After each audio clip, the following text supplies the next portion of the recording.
Hi, everyone, and thank you for joining us for this 2021 Sundance Film Festival panel, Rising Reflections from Young Black Hollywood. My name is Trey Mangum. I'm the deputy editor of Shadowneck, and on behalf of Shadowneck, I'd like to welcome you to our panel.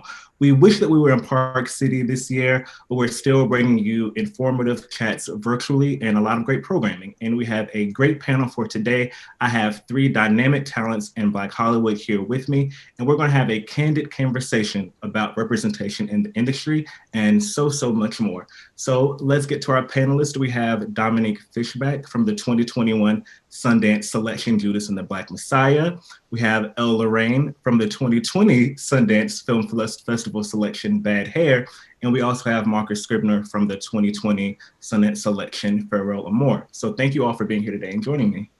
Thank you for having us. Yes. Having us, yeah. Yeah, I'm so excited you all are here and hope you all are staying safe and doing well. It's weird to use this word so many times, but this is such an unprecedented moment we're in history right now, and it has a lot of implications, for the entertainment industry as well. And that's a little bit of what we're going to get into today, especially how it impacts people that look like you and me, who are in this industry as well. So my first question is going to be pretty broad. I want to start off with what you all think is the biggest misconception about being Black in Hollywood, about being a Black actor in Hollywood right now. The biggest misconception. I don't think people know how many creatives are multifaceted in this industry. I don't think people realize how many people, yes, I'm an actress, but I'm also a creator. I may also, have these talents and be a writer. There's so many of us who, because we've had to do so much on our own, we've honed in on all of these skills and all of these talents. And so when we come to the table as a Black actor or Black creative, we bring a plethora of gifts to offer. And I just think that people, because we're still so new in bringing in Black people in lead roles and in these incredible positions with arcs, I think that they don't realize how much we actually can offer. And I think that once the industry continues to open up and gives so many more of us a chance to show them, then everybody's minds will be blown because we're incredibly multifaceted in general. Yeah. I would think to piggyback off of what Elle said, I think there's so many of us in general and that we don't get to see. So I think maybe it's not a misconception, but it's such a pressure where a lot of times you feel like you're representing every Black woman or Black person. And so like the moves you make have so many implications on everybody, because now it seems like Hollywood has target you as the representation or the people have, but there's so many, like Elle said, there's so many of us writing different stories, representing different walks of life. And so to make more room for everybody in our stories could show how dynamic we all are, and that we don't all have to represent one type of Blackness. I think that one of the biggest misconceptions currently is the fact that that we've made it, or that we're just like finally content with where we are in our place in Hollywood. I feel like we have so much further to go. Obviously, it's amazing that we have so many Black creatives, like Elle said, that are bringing our own stories to the big screen and being able to lift up our fellow brothers and sisters who probably wouldn't have gotten an opportunity without us being able to be in those places of power. But at the same time, there's still a lot of room for growth, and there's a lot of stories that need to be told and different dynamics in Black households and Black families and Black people in general, because like both of you guys said, we're multifaceted. We don't all just have one point of view. We're people at the end of the day. So I think we just have a really long way to go. I don't think that we've made it yet. We also got to help out our Latino and our Asian brothers and sisters as well, and help bring them up and create that representation in that space in Hollywood as well. So I think there's a lot of room to grow. Yeah. In you all's roles so far in your career, do you think that the characters you've portrayed have been similar to you and people you know? Yes and no. I mean, I think you always pull from your repertoire of something. You know, I pull from little parts of my personality, or there'll be moments I do random things around my house or with my friends and I go, ooh, I'm going to save that for something. Or I'll see my mom do something and I'll take it. But at the same time, part of this craft allows us to use our imagination and stretch ourselves and become things we may not have been otherwise. So sometimes, yeah, but sometimes I'm just being crazy and having fun with myself. Yeah, I think with Project Power last summer, I really felt like it was homage to like my young self. You know, my 15-year-old, 16-year-old self that wanted to act, that didn't know how to get into it, that's from Brooklyn, that became a spoken word poet at the same time as starting to act in theater. And how people would say, "Oh, you know, your poetry, your words are like your power. You're very like your words are very strong." And so to get the opportunity to do Project Power felt like it was the dream come true for my inner child who wanted it. And obviously it took me a while to get here, but in being able to play Robin in Project Power gave her that sense of fulfillment, like my inner child. So, and I think there's many different ways. I mean, even with the Hate U Give, I remember I was like, I don't know if I want to audition for this because when I read it, it's like she like wants to fight somebody at the party and all that kind of stuff, and I was like, I don't want to get pigeonholed and put into a box. But I say, you know what, if I get it, it's because I'm supposed to play. It's because I know women and girls like her from places that I grew up in, and if I get the opportunity, I'll make sure that whether she has 10 scenes or 2, that each scene will show one of her layers, because we're so multidimensional, and sometimes we don't get to see it with supporting characters. And I was like, well, I'm aware of the emotional capacity that we have as Black people from all walks of life, especially the hood, and I wanted to bring that to the character. So I think I'm getting a chance. Yeah, I feel like originally, especially Junior is a cool reflection of a lot of on Blackish is a cool reflection of a lot of different people that I know in my life, and I feel like on television we don't get to see a representation for Black people being nerds or just straight up just goofy like Junior is, which was why he was such an honor to play. And then even growing into the man that he is today, getting to see a young Black man grow up in this sort of environment and step into his own and get a job and start to live life and really experience things and grow mentally the same as we would as any other white character that we would see on TV has been really cool and an amazing experience. And then even further in Farewell and More, getting to play DJ and being that guiding force for everybody new to the States and showing a positive representation of how we should help out our fellow human beings, our fellow immigrants who are coming to the United States, and showing them what it really means to be free and to be happy, and not kind of this current propaganda that's been going on where we want to keep people out. I mean, this country was built by immigrants. We're all immigrants, so I think it was amazing to get to bring that aspect of my viewpoint to the character, which I've been definitely honored to play characters that get to send positive messages. That's what I kind of look for in all of my work, is that positive representation. Have any of you ever felt like you were pigeonholed into a stereotype? You know, has there been a script that comes, you're like, I don't know if I want to do this. I don't know what type of representation this is projecting. Has that happened for any of you?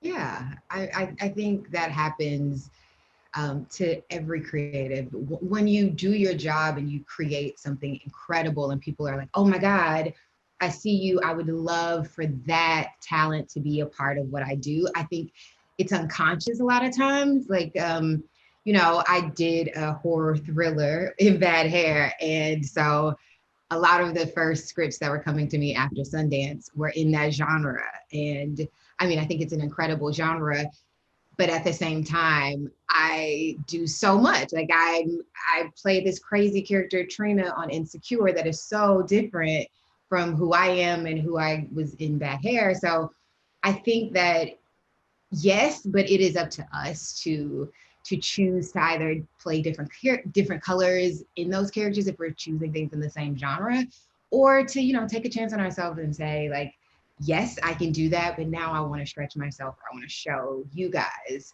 what else I can do. And that's a harder stance to take. But I think that you have so much opportunity in seeing yourself as that kind of an individual and artist. I totally agree.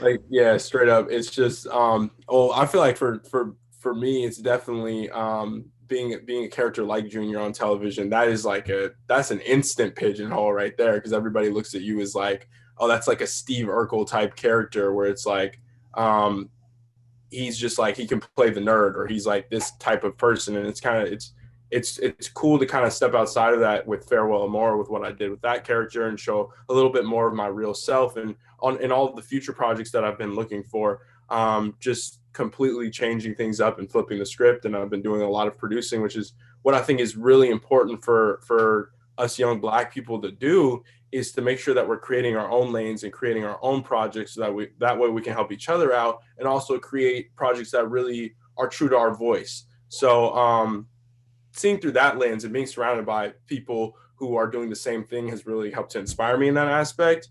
But yeah, definitely could see in kind of the way that roles are pitched to me, what they expect me to bring, and then I just try to totally flip the script, because you got to show people you're multidimensional. Otherwise, they're just going to think of you as one form for the rest of your life. Like, I don't know if I can be called Junior for the rest of my life. I think what's coming to my mind now too is like the phrase like Black don't crack. You know what I mean? So, and I'm definitely fortunate to get to play a bunch of like teenagers. I love teenagers. I respect teenagers. But with Judas and the Black Messiah, I do get to show a more mature woman, comrade, soldier, and mother to be. So I think like I was definitely excited to kind of be able to show that side. So yeah. I see that. It's interesting that you say that, because I feel like it's similar to this dialogue that's been going on about Zendaya and John David Washington and Malcolm and Marie, the new Netflix movie, because she's playing an adult for the first time. And everyone's like, oh, well, she's played a high schooler. And then it's also different because, Euphoria is also like, a gritty show, but it's one thing to play like a teenager on a gritty show, but then also playing like a woman. And she was like, I want to play my age. I want to play my age for once. And I felt like that's something that, especially younger actors, not necessarily child actors, but younger actors in Hollywood go through. If you've been on high school shows, you play college students, you're like, okay, well, maybe it's time that I play my age for once. So that's definitely relatable, of course. But the funny thing about Judas and Black Messiah is she's about 19. Also, yeah. People forget that Fred Hampton was 21. People forget that Fred Hampton was 21. Exactly. In the 1960s, their 21, their 19 was so much more, I guess, mature or adult. The weight that they were carrying seemed to have put a different level of responsibility on their spirits and in their image and their likeness, for sure. It's funny because you look at old movies from like the 30s and stuff, and they got like 45-year-old, 50-year-old dudes playing teenagers. So it's like, it completely makes sense. It's like, because that mindset was completely different. Like you said, there was much more of a burden on people's shoulders. They had a lot more to worry about than us.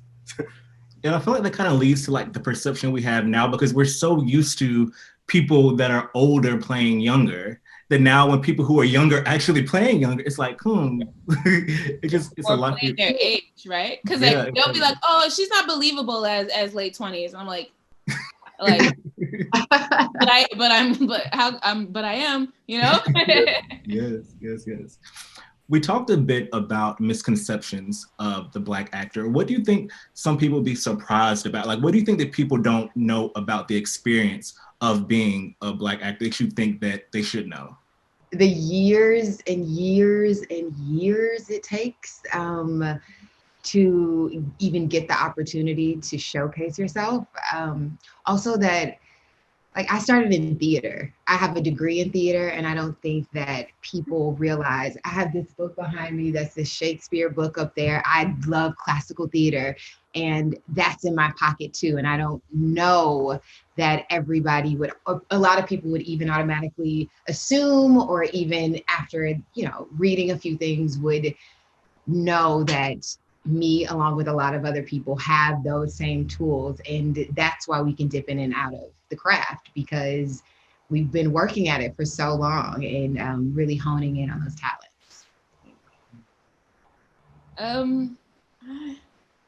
That's a hard question. I'm really trying to think. Well, maybe Marcus should go and then I can come back because I don't know. One thing that I feel like people should know is one of the coolest things about being a Black person in Hollywood is how tight knit our community is. We are there for each other, and I feel like that's one of the most special things, especially in 2020 or 2021. Jesus Christ, time flies fast. But we're there for each other, which is a beautiful thing. There's a sense of community and a sense of honor and prestige. Like, you go to the NAACP awards and it's like it's a beautiful sight. You know what I mean? Like, you're just reuniting with all the homies and seeing all the legends that you've grown up watching, and they're all there to support you and help lift you up. So I think that's one of the most amazing things about Black Hollywood. And also what Elle said, man, the grind is real. And I'm like, I feel like I'm a fortunate individual who was able to get into the industry relatively young at the age of 14. But even before that, I was acting since I was around 7 years old, always like giving away all my weekends to go to acting classes for like 4 to 5 hours each day. And that's what I tell people as well, who are just like, how do I become an actor? They're always looking for the opportunity to get in front of an agent and showcase themselves. And I tell them, make sure to work on your craft first. Yeah. Better yourself, because that's your major weapon. That's your major tool. And if you love it, that should be easy. It's definitely a grind, but you'll enjoy working on yourself and bettering yourself. And then when the opportunity comes and presents itself, you're ready. So I think those are two of the things that I think are least apparent that are cool about the experience. I think like building trust is actually, it might be something that, and I don't know that if it's for Black artists to know or the white artists, people that come to support or help or represent us as agents and managers and stuff like that. I mean, I can't speak for all of us, but for myself, I'm from Brooklyn, I'm from East New York. I didn't see people who were doing what I wanted to do come from where I came from. And so I only had the vision. I didn't have the map.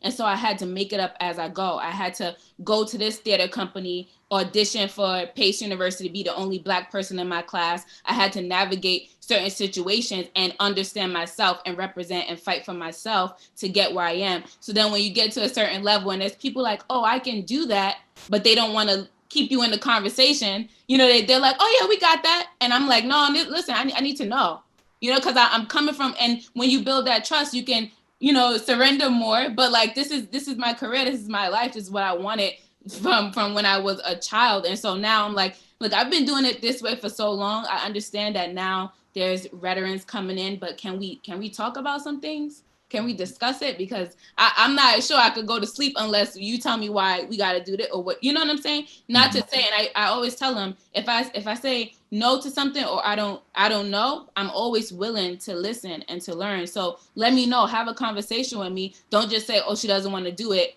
and push it aside. Like, we can have a dialogue about it. And if at the end of the day, I'm still like, no, then at least we talked and I'm learning as we go. But, it's about building trust and community with everybody that's a part of it. I love that. Thank you. Yeah. I can't snap, but if I could snap, I want to snap to that part. Oh, we all just started showing off. Sorry, left you out. So there's this discourse that often comes up on social media. I've seen it a lot recently when it comes to Black people discussing the diversity in our Black stories. Like, a lot of people are like, oh, well, we always have trauma-filled movies. There's always slave movies. We need to have, Black romantic dramas. We did have Black coming of age. And a lot of times, as a journalist, I think that it's not necessarily the content isn't there. I mean, there are Black coming of age stories. Dominique, you were in Night Comes On, which is a coming of age story. But it's kind of more about the accessibility of said projects. Like, let's take it, for instance, Bad Hair. That's a horror thriller film. Like, there are Black people in horror thriller films. But from the actor/artist perspective, how do you think Hollywood as a whole can continue to support diverse Black stories that just aren't the same movies that we tend to see? I'm not gonna say the same movies that we tend to see, but the same movies that seem to be the ones that are the mainstream Black movies. Well, does anybody want to start first? I can go. I feel when Shaka King came to me about Judas and the Black Messiah, you know, he said, I want you to read the scripts and let me know your thoughts. And so I read the script and I gave him a long email about all the things that I love. And I said, I have 2 thoughts, but I don't want to overstep. So, you know, let me know if you want to hear them. He said, oh, you'll be playing her. You can't overstep. And one of the things I mentioned was, you know, one of the first things she says is, do you like poetry? And the Panthers are and were very poetic people, but we don't hear a poem. I think we missed an opportunity. And he says, I think you're right. Do you want to take a shot at that poem? Mm-hmm. And so the poem in the movie, I get to write because he was in a position of power and he saw that, okay, she's representing this woman. She had, like, I have something that he cannot instinctively have because he doesn't have a womb, right? Like, so there's just his level of awareness and his consideration and his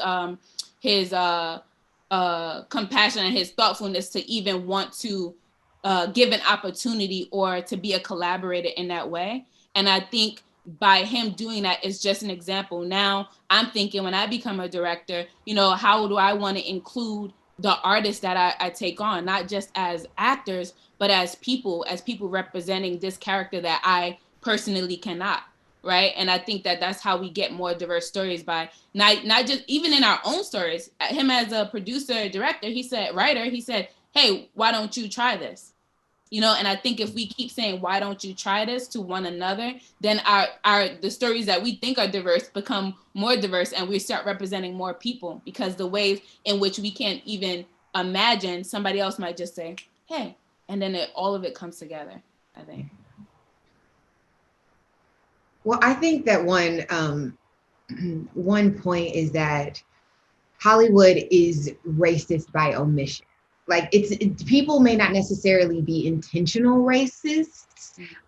They may not think like, oh no, I don't want a Black person. I don't want an Asian person. I don't want a German person, or, you know, they may not think that intentionally. The idea of continuously leaving a group of people out, just because you don't even see it or see the necessity of it, that is inherently racist. So I believe, like Dominique was saying, that when you become more inclusive, like whether that's, you know, below the line, you know, make sure you have writers in the room who represent your characters so that you now bring in those characters into a world that actually looks like the world that we live in. And like, I have friends of all different races and religions, and that's not pretend. And so when I can see a show that represents my dynamic and represents, you know, my world, I automatically am more comfortable bringing all of my tools to the position or to the characters. Yeah, sorry, my thing kept cutting off, so I kept losing my train of thought. Is it cutting off to y'all? No, it's good. It's like clear. It's so weird. Okay, yeah, that one. But I feel as though I don't know, for a while, Black actors were really pigeonholed into being the help, or to being slaves, or to being whatever it was back in the day, but it was always less than. And I feel like nowadays we do retell those stories, and those stories are important. And those history lessons are important for younger generations to understand and to learn. But it's been kind of cool because we have had a resurgence. We had Black Panther come out, which was obviously a film about Black people being superheroes. And we had our own city, and we were the top of the world. We were making vibranium. And that's inspiring. And that's something new to look forward to. And I feel like something that always, I was talking to Gerard McMurray recently, and something that he's been doing that I really love is, why can't we make the same movies that white people make? Like, why can't we have Black superheroes? Why can't we have the Black James Bond? Why can't we have these AAA blockbuster movies where the main character just happens to be Black and he's telling the Black story and the Black narrative? Like, that's important. And those are the things that are kind of that inspired me and kind of inspired the projects that I try to create and look for to even be a part of. because I feel like those are extremely important, obviously. Because, you know, while the Black slave story is obviously an important narrative that needs to be retold so that we never forget about what happened, and we hold people accountable, we also need to look for our superhero stories and our amazing kind of, you know, grand-esque. Why don't we have a Black Harry Potter? Why aren't we fighting dragons as wizards and all this kind of stuff? So I think looking towards the grand scale and trying to go as big as possible is really where I think things headed a little bit with Black Panther, but we need to continue going down that path. Yeah. How important is identity when you are selecting the roles in your career? And by identity, I don't mean as far as like, you know, Black people are traditionally like, you know, sidekicks, as we said, the help in those kinds of roles, but it's identity as far as, you know, your characters being cognizant of their Blackness. Because a lot of times I feel like, I feel like this is kind of a trope in YA dramas, is that you'll have like a diverse cast, but then you'll have characters who aren't really, you know, Black. I mean, they're Black characters, but the character could be any ethnicity, it could be any race, and it would still be that character. Like there's no attribute about this person being Black. And then sometimes I feel like that kind of like steps on the toes of the storytelling, because, you know, you want the character to be like a Black character, but at the same time, they're just like a character. So as far as identity in Hollywood projects, how important is that to you all as actors for your character to be cognizant of their identity? Personally, I appreciate when I watch something and they're not labeled, stereotyped, or like pasted culture on top of them. I appreciate a character just being a human being. Like personally, when I walk out of my door, I don't walk out of my door as a Black person. I don't walk out of my door as a woman. I walk out as me. And then those other parts of myself are assets and attributions that help me, or like that add to who I am in these other ways. So I kind of love it. I love when I see somebody who their friend isn't like, hey girl, to them only. Like, you know what I mean? Like if the whole group is doing it, that's one thing. But if it's only to this one character, to me, it becomes this, it becomes an othering. So yeah, and I love that. And I, like Marcus was saying earlier, I think that the more we do that, we'll start to see Black people, Asian people having stories that aren't based in their color. You know, like I was watching Wild the other day. I love that movie. I love Wild. And I was looking at it and I was like, I want to do Wild. You know what I mean? And I want to do Wild and then not be like, oh, you know, my mom left me when I was a kid and then I went to an all-white school and now I have to go find my identity. No, I'm a human being who was suffering and now I have to go figure out how to get out of this hole and pull myself out. Yeah. And then my Blackness is somehow added as a beautiful color, as opposed to this, my arc or my 3D, my three-dimensional human being self, you know? Yeah, I agree with that. I think too, for example, Night Comes On. I always felt like it was the indie film that I did was a universal kind of like American story. It didn't feel like it had to be a Black story. It just so happened that I am Black, right? And so when you're conscious of that, then you have scenes like the hair scene where her little sister doesn't know what to do with her hair, and that just becomes a thing. It's not a running theme of the movie, but it's an aspect of life. So when you take a person and you're living in their truth, then these things pop up, but it's not the sole purpose of the movie. And so I don't look for that as well, because in all reality, I'm Black, and so my Blackness is gonna be, and as long as we're in dialogue with each other, the creators, and they want to hear us, and they want to hear our truths, and they want to find ways to incorporate it, then it's gonna be authentic, and we don't have to make it the sole purpose of the piece, you know? Yeah, I agree with both you ladies. Like, I really have nothing else to say. As soon as Elle started talking, I was like, boom, that's exactly what I was gonna say. Like, I think it, like, you know, it kind of it almost takes away a little bit when it's like intentionally like that is the whole major like point of the character. It's like, no, this character is Black, but they have a story to tell, and they have their own identity, their own personality. We've talked about being multifaceted, so I think that's what's most important to me when looking for a character. You know, it reminds me of the response, the warm response to Sylvie's Love, which was a 2020 Sundance Film Festival selection. And you know, it's interesting because we hadn't seen Black people in period films like this. Most of the period films we've seen, you know, dealt with, you know, slavery and civil rights. And you know, this is set in the backdrop of the civil rights movement. But it's important to note that during this time, we were also having fun. People were also having families. They were also having children, and they were also going on dates. Like, and that's the thing about it, is like that's not the whole part of our experience. Like, it's kind of like that and then some. You know, Barry Jenkins also has an Amazon series, the Underground Railroad, coming out soon. And at face value, everyone is like another slave story. But then Barry's kind of been like, oh well, when we sometimes the way we've told slave stories in the past, they've kind of like robbed the slaves of these enslaved people of their personhood. Like, they also were people. At the end of the day, they were people to begin with. They were just in this condition that was put on them. So we have to like make sure that when we're telling these stories, that it's not always the story itself, but also has to do with how you're telling the story. Who's the person who's telling the story as well?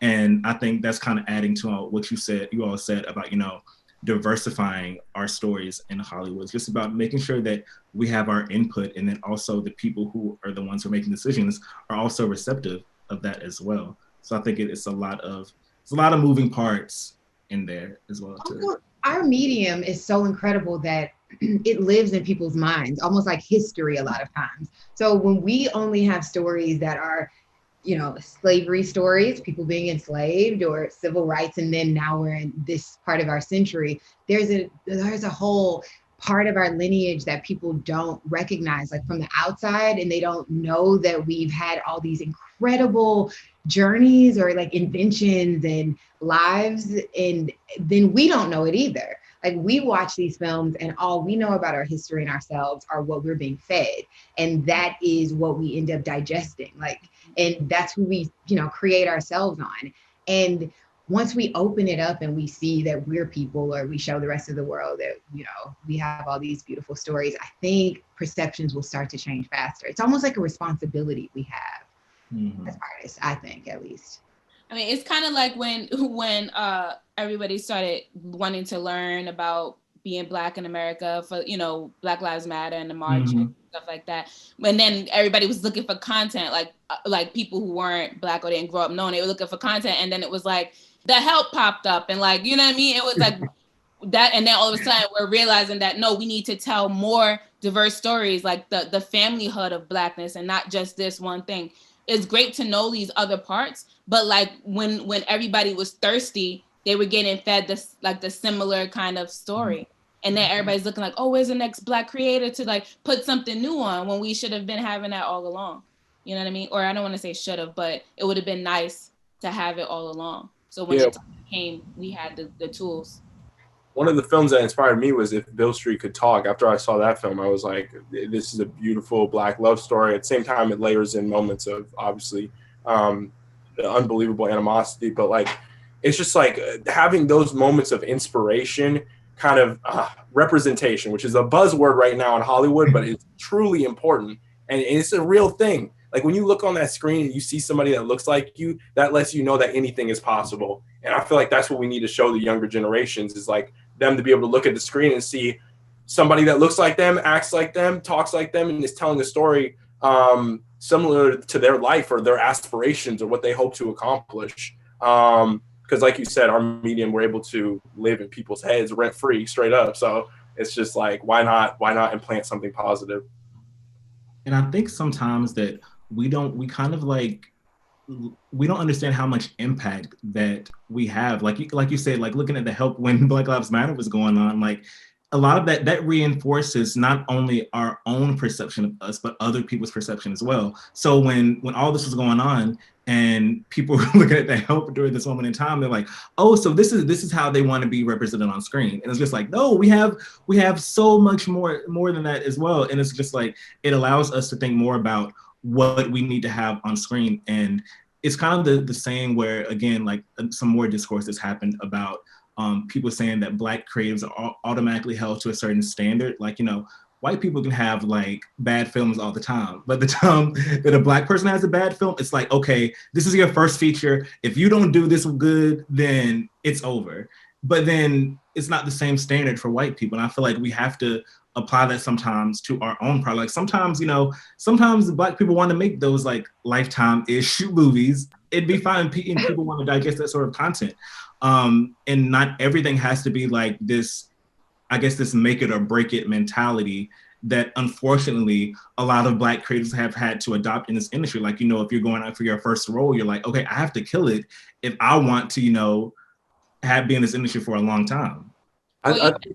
Sorry. All right, my bad. No, you go now. I was gonna say, and even after doing your first and it's great, then what's next? Like, what do you choose next? And who you represent next is like an ongoing cycle. And I wonder, to you guys, like, how do we change that narrative? If we start saying, it's okay if we made a bad film or we made a bad whatever. Like, if we start having that dialogue within ourselves, does that change it? Like, what actually helps us to do that?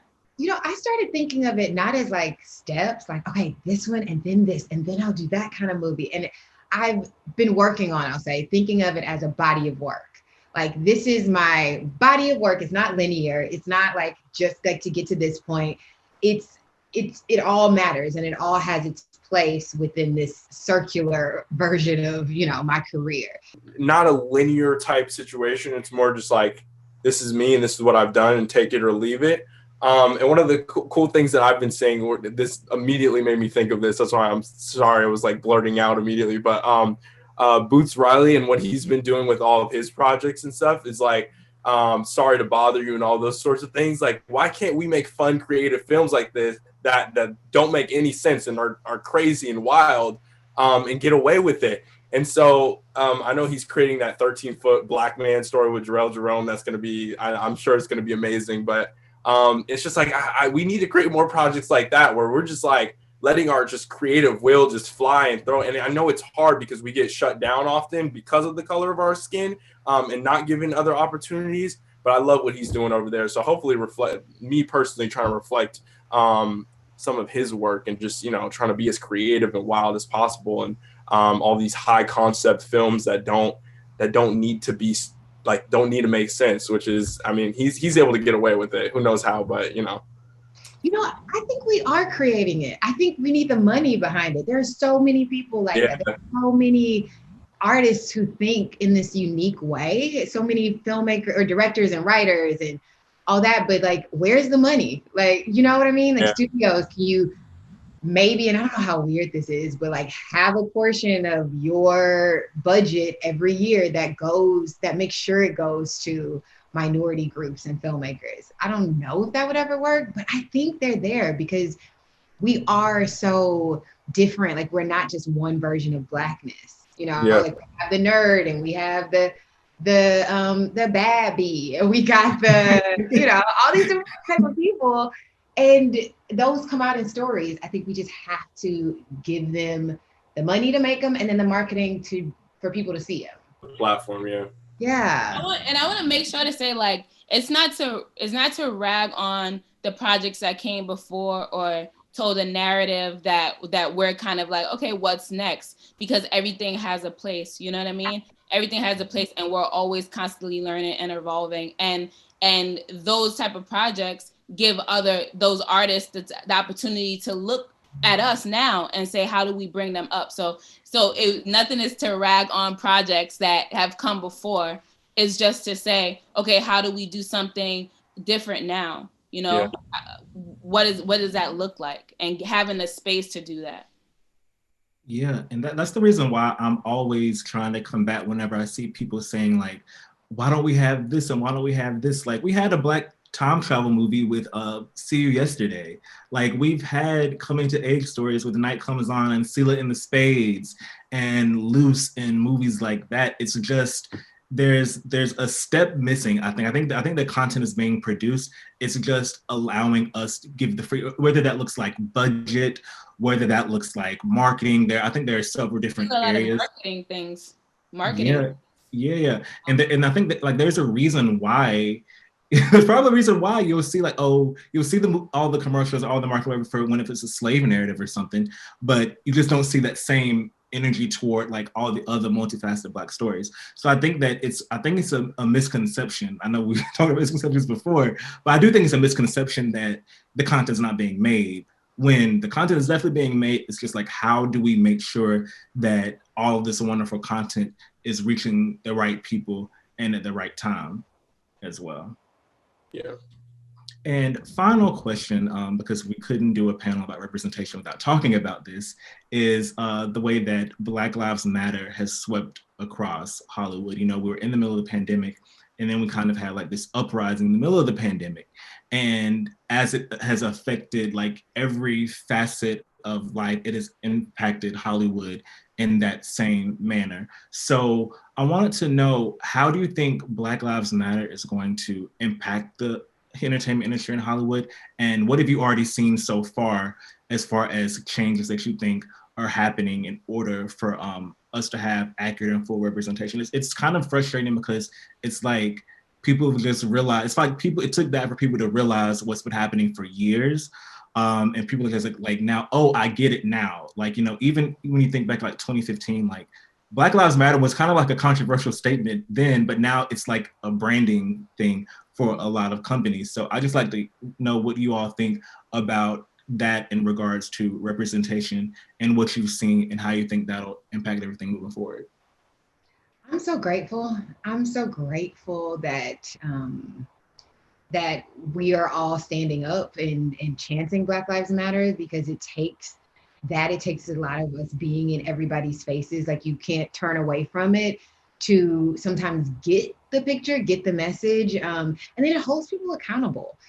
Like, we need that, and unfortunately we need that, but we do, and we're doing it, and I think it will continuously impact us all, because now, like, you know, head of studios, their children are chanting it. Their children want inclusivity. So that's affecting them in their personal lives and at home. And a lot of other people have used their voices in ways they hadn't before, or they didn't even know they could. So it's literally making waves throughout the world, and that's what it takes to start to infiltrate the business. So yeah, I'm extremely grateful. It brings like the first thought that came to my head was the fact that a lot of people don't notice, but Chairman Fred Hampton, at 21 years old, in addition to being a part of Black Panther Party, he had created a rainbow coalition, right, for oppressed people of every race. You know, so it didn't matter where you came from, what job you had, whether you were a gang member, you had a record. Everybody was valuable. It didn't matter what your race was. And so when I think about him doing that, and I think about 2020 and the marches and how people of all walks of life came together under this one umbrella for justice. And then I think about in terms of how I was able to talk to my team, because it's not about not working with white people or people who don't come from where we come from. It was the power of all of us coming together. So when I think about it in terms of a industry aspect, I remember I was able to have talks with my attorneys and with my agents in ways that I didn't. Not that I wasn't able to, because I always had that dialogue, but it was something clicked. So when I talk about microaggressions or dog whistle politics, or how this happened when I went to this premiere, remember when I said this, or when I was on set and this happened, and you couldn't comprehend. Now they're able to comprehend because something has shifted in the consciousness. And so I think we're able to have these kind of conversations now, and you know, and try to be inclusive. And it's not to say that Black people have to teach. You know, it's your prerogative if you want to teach. I find myself being like, if somebody has a question for me, I'm willing to answer it. I'm not like, oh, that's not my problem. If I know it, I'm willing to share it. That's my stance on it. Yeah. Yeah, definitely. I think it's beautiful that we've finally been able to get recognition for an issue that's been going on for years and years, and has kind of been swept under the table. And it definitely took us getting out there and marching and screaming and yelling and fighting for what was right to make it happen, which is extremely unfortunate. But I'm glad that a shift is happening. And like both of you said, it's definitely hitting the industry as well, and people are starting to realize I'm not sure how much of it is fake love though, and how much people are actually really invested in learning and understanding. I'm gonna be 100% real, but yeah, it's nice to see that things are definitely, they're looking on the up and up, and it looks like people are finally starting to understand and want to understand and learn is the most important thing. Because the more that we learn about each other and understand each other, then and realize that we're one and the same, that's the closest that we'll get to, you know, true peace and true happiness, which is, you know, obviously impossible to attain. But, you know, the more we learn, hopefully people will start to understand and stop hating on people for the color of their skin or their sexual orientation or their handicap or whatever it may be. Absolutely. But like, I like you made that point too, because we do peep the fake love too. Yeah, I see y'all with the black squares on there and then taking them off the next day. I see y'all. We're aware of that, but it is good that, you know, it just, again, it sucks that we had to wait until all this happened for this change to happen, but it's still, any progress is, you know, good progress. So it's got to this point. Well, I thank you three for talking with me today. I wish that we were like, you know, bundled up somewhere in Park City and like had like a fireplace and like we had a crowd come to see us. But I appreciate you all for this candid conversation. You know, we talked about a lot of good, candid things and about representation, and hopefully people watching this will be able to take what we've talked about and apply it to, you know, whether they're in the industry or not, apply it to their own actions as we're moving forward. So thanks to you all, and thanks to everyone who joined us and watched today. Thank you. Thank you. Thank you guys. Nice to meet everybody too. Yeah, nice to meet you. Yeah. Bye. Hope to see y'all in person one day. Yeah. Yeah.